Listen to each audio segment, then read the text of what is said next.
V imenu Očeta in Sina in Svetega Duha. Amen. Hvaljen Jezus. Dragi verniki, še vedno se ukvarjamo z zdravjem. Danes posebej se bomo s to temo ukvarjali. Poslušali smo Evangelije o hromem človeku, ki ga je Gospod ozdravil, vendar se je treba vprašati, kako ga je ozdravil. Na koncu odlomka imamo čudenje ljudi, da je Bog ljudem dal takšno oblast, in spet se postavi vprašanje, kakšno oblast. Kristus je namreč napravil dvojno ozdravljenje, eno notranje, drugo zunanje. Da je bil hromi človek bolan, zunanje bolan, to so vsi videli. Ampak niso vsi videli njegove notranje bolezni njegove duše, očitno obtežene z grehi, in niso sprevideli, da je tam z njimi sam Božji sin, Bog. Zato tudi niso videli tega prvega ozdravljenja, prvega čudeža. Ostali so na površju, so slavili sicer Boga, ki daje ljudem takšno oblast, ampak to so razumeli, ki ljudem omogoča ozdravljati hudo, telesno in vidno bolne, v tem primeru hromega človeka. Očitno niso imeli Kristusa za Boga, ampak za človeka, ki je Božji prerok, ki pa ni on sam z lastno močjo naredil čudeža, ampak mu naj bi Bog dal to oblast. Če pa pozorno beremo, vidimo to evangelistovo sporočilo, pomembneje je odpuščati grehe, odpuščanje grehu, torej očiščenje človeka duše. Tudi sporočilo, da Bog sicer res, kot bomo videli, določenim ljudem daje oblast ozdravljenja, vendar najprej oblast notranjega ozdravljenja, odpuščanja grehu. Trdimo v veroizpovedi, da smo krščeni v odpuščanje grehu. In to velja pri prvem krstu, kot tudi pri drugem krstu, kakor smo že večkrat rekli, sveti cerkveni očetje imenujejo zakrament svete pokore ali spoved. Judovsko ljudstvo tistega časa je seveda verjelo, da Bog odpušča grehe, so bili to prepričani, zato v tem vidiku niso podobni današnjemu človeku pokrščanske družbe ali postkrščanske družbe ali postkrščanskih družb, tudi naša je taka. Bili so torej prepričani, Bog odpušča grehe, notranje zdravlja. Seveda pa bolezen so preveč povezovali z neko lastno krivdo rodu ali družine in tako naprej. Se pravi, to so ti problemi, ampak največja težava je bila, da Kristusa niso pač prepoznali kot Boga. Torej to, kar pa zdaj ljudi tistega časa dela podobne današnjemu človeku, je pa to pozunanjeno gledanje, preveč pozunanjeno gledanje. Če hromi pač ne bi ozdravel od svoje hromosti, se zanje nič ne bi zgodilo. Čeprav se je, jasno rečeno, zgodila velika notranja stvar, velik čudež, pravzaprav odpuščeni so mu bili grehi. To veliko ukvarjanje s samo fizičnim, pozunanjenim, materialnim, čutnim, čustvenim, to je dandanes težava. Govorimo o zdravju, vidimo, samo tukaj zunaj se po večini ostane. Danes si zaželimo dostikrat zdravja, to je tudi v redu, si voščimo, pa si zaželimo zdravja. Ampak prav bi bilo, da tukaj pravilno mislimo na celostno zdravje. Marsikdo pravi, da mora biti predvsem zdravje, ampak spet je vprašanje, gre za pravilno pojmovanje zdravja ali ne. Kaj pomeni biti zdrav za človeka? Ali ne bi danes za nekoga dejali, ozdravel je resnično samo v primeru, kot recimo hromi človek, če bi ga spet videli fizično popolnoma zdravega hoditi. Zanimivo je malo pogledati latinske izraze za zdravje. Cerkveno pravo ima za najvišji zakon zdravje duš. Salus animarum, kar mi pravimo blagor duš, ampak brez težav bi lahko rekli dušno zdravje. Beseda salus v latinščini tudi splošno pomeni zdravje ne samo telesa, tudi duše, celostno zdravje. Če ne, se uporabi beseda sanitas, to se uporabi tudi za neko zdravje v glavi, bi rekli, da ni se nekomu zmešalo, torej da je sanus, da je pomeni tudi v glavi vse poštimano, vse na svojem mestu, spravi sanitas sanus, sanitetna enota v vojski, recimo, in tako ne izhaja iz tega. Tako da salus seveda v latinščini potem pomeni tudi rešenje, odrešenje, zveličanje, in zato molimo v veroizpovedi v kredu, qui propter nos homines, propter nostram salutem descendi de celis. Spet bi lahko rekli, zaradi zdravja, ne, da je prišel iz nebes, ne samo zaradi našega zveličanja, naš Gospod Jezus Kristus. Torej, pred novim vekom, ko se je govorilo o zdravju, se je tako celostno gledalo, ne? Torej, mislilo se zmeraj tako. Ampak z novim vekom se je to začelo spremenjati. Francoski filozof Descartes je zelo znan, on je imel tudi to miselnost mehanicizma, torej na človeka se gleda drugače. Govorimo o zdravju, se gleda predvsem fizično in tudi kemično. Namreč človek kot nekakšen stroj, ki mora dobro delovati, če kaj ne deluje, je to potrebno popraviti in tako naprej. No, tukaj je začela ta zadeva. Spravi, tudi človek, ko gre k doktorju in tako, gre na servis, ne, recimo. Jaz se to večkrat šalim, ampak v tej šali je še kako veliko resnice, sploh v današnjem času. Torej, gremo se poservisirati, ne, nekam, v doktorju pa tako. Torej, tudi notranje težave se pojmuje podobno, se preveč zunanje gleda na te stvari in se ne gre v globino, ne. Torej, rečejo, da so mentalne težave in se pravi, tudi te težave bo medicinska znanost že enkrat rešila, če jih še ni, ne. Torej, tako. Pretirano se tudi dostikrat uporabi kemijo, ne, če tako rečemo, za zdravila in tako. Torej, mi ne trdimo, da niso potrebna, ampak tudi so potrebna, ne. To ni še vse zdravljenje in seveda se ne sme pretiravati s temi zadevami, ne. Če ni potrebno, zakaj bi pretiravali, ne. To se danes tudi zaveda vedno bolj, ampak se tudi gre potem v neke skrajnosti, se pa potem bi popolnoma odbijalo to profesionalno pomoč, kar pa tudi ni v redu, ne. Se pravi, poudarek na tudi in potem mora biti tudi še kaj zraven, ne, torej tako. Ker tudi če bi vse perfektno v nekem fizičnem smislu in tako delovalo, še ni rečeno, da je tudi v duhovnem smislu vse v redu, ne. Ampak vse to se prepleta in današnji evangelij to poudarja. Torej, če tisti ljudje, še enkrat bi rekli, ne bi videli tega hromega človeka skakati naokrog s svojim ležiščem, bi rekli, Gospod Jezus, ti si en navaden blebetač. Niso pač mogli videti, da se je noter nekaj zgodilo, ne? Torej, da so mu bili grehi odpuščeni. In to je tudi dandanes problem. Ljudje nimajo ali pa nimamo več tistega pravega celostnega pojmovanja. In potem se razume, človek je zdrav samo takrat, ko nima bolečin, ko tako ali drugače ne trpi, če ne, naj bi imel pravico in na tem se dela, se tudi hoče to uzakoniti in marsikje so to že uzakonili, da tej bolečini in temu trpljenju se naredi konec, ne, ker pač v takem okvirju in v takih okvirih pač trpljenje in to bolečina nima smisla. To tudi se je žal v cerkvenih krogih zgodilo, ko se pač ne poudarja več dovolj tega žrtvenega vidika, tega zadoščevalnega vidika in tako naprej, ne. Zaradi tega potem takem tudi se tako pojmuje vse skupaj, ne. To bomo zdaj videli, kako vpliva.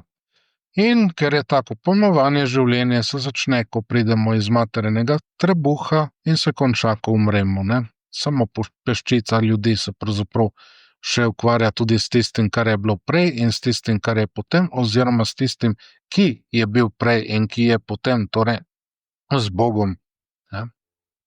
Ni tega, bi rekli, večnostnega pogleda, da izhajamo iz večnosti in se v večnost vračamo, izhajamo iz Boga, se k njemu tako ali drugače vračamo, če ne drugega pred njegov sodni stol, ker so potem premnoge duše začasno ali za večno oddaljene od Boga, če pač končajo v vicah ali v peklu.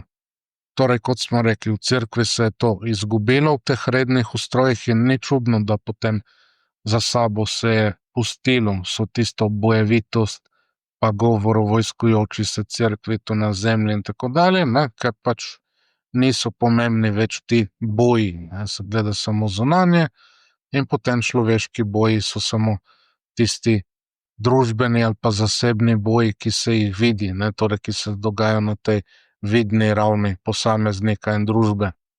Torej ne gre za, bi rekli danes, duhovne boje in tukaj niso vpletene neke zle sile, to se že kar dolgo izključuje, pravzaprav, ne, tako da to. In potem pride do take vere, ki je sicer dobra stvar, ker omogoča dobro počutje, ne. Dokler omogoča vera dobro počutje, je v redu, ne. Če ne, pa nima nobene velike koristi, pravzaprav je brezvezna, ne. Nekega večjega vpliva nima, saj ni nič slabega, ne, to se reče in tako, ne. Ampak potem takem, tudi če ne prakticiramo, to tudi ni nič takega, ne. Se pravi to je ta novodobna znanstvenost, ne, ki vpliva na to in ki je na to vplivala, tako imenovana znanstvenost, ne, ker vidimo, če ne celostno gleda, kako bi bila potem takem, ne. In ni čudno, da so cerkve prazne, človek se kot veren dobro počuti, ampak kaj, če se ne dobro počuti kot veren, ne? Spravi, jaz sicer verujem, ampak zakaj bi hodil v cerkev? Zakaj bi se udeleževal teh stvari, ne? Če se pa tam ne dobro počutim, če pa tam dolgčas, ne? Se drugod bolje počutim, ne? Zakaj bi poslušal tiste besede, tiste pridige, zakaj bi poslušal tisto muziko, če pa drugoč boljše, ne? Spravi po zabaviščih, družbi prijateljev, v letoviških krajih in tako naprej, ne? Tudi dandanes je ogromno teh ljudi, ki si kupijo ali najamejo v obalnih krajih ali po hribih in tako naprej, ne, te hiške, stanovanja in tako dalje, ne. Včasih je bilo tega precej manj, ne, danes pa ob vikendih itak ljudi ni, pol pa je gužva po cestah in tako, ne. Tudi to je razlog, ne, potem se pa vsi jezijo, ne. Konec koncev, zakaj bi bili po teh cerkvah, ne, kot smo rekli, že 60 let je eno in isto. Dandanes se sreča tam samo otroke, zdolgočaseno oni čakajo birmo in konec tega trpljenja, prisile. Pa tudi tisti ljudje so tam, ki so stari od 60 let naprej. Torej ta tako imenovana, če vzamemo iz Amerike, boomerska generacija, torej ta generacija, kjer je bilo še veliko bratov in sestra, potem oni pa že so imeli precej manj otrok, ne.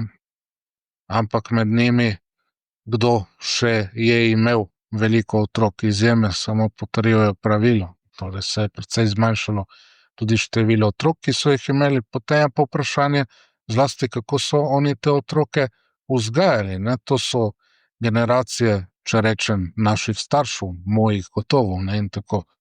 Torej te povojne generacije, ne. Torej, cerkev tudi te boomerske generacije, ti boomerji in tako, zakaj oni grejo v cerkev, ne? Ali grejo res iz nekih globokih vzgibov in razlogov, ali bolj zaradi nekega druženja, srečevanja, tudi zaradi neke navade, ki sicer ni slaba navada, da gremo v cerkev, ampak problem je, če se ne gre v globino, ne. Ker tudi njihova miselnost dostikrat ni prav nič duhovna, ne, je zelo površna, to smo povedali, potem to so pač prenašali na nas, ne, na svoje otroke in tako, in dostikrat je s tem povezan tudi neki aktivizem na, recimo, karitativnem področju in tako, ne, se pravi, mi smo dobri verniki, dobri kristjani, če nekaj delamo, ne, na tem področju, ne. Vprašanje, če potem tudi kaj dosti molitve, zlasti premišljevalne molitve in tako, ne. Važno je, da nekaj naredimo, da se vidi, ne. Kot sem že večkrat povedal, kako je enkrat prišel škof k tem puščavnikom tam pri Firencah, kjer je pater Serafino Tonietti, in je vprašal, ma kaj tukaj sploh delate, ne. Je rekel, ja, vaša ekscelenca, vaša odličnost, ne, mi tukaj nič ne delamo, mi samo molimo, ne, mu je rekel, ne, se pravi to. tako da se nimamo kaj spraševati, kje se je zalomilo, ker vidimo, kje se je zalomilo, ne.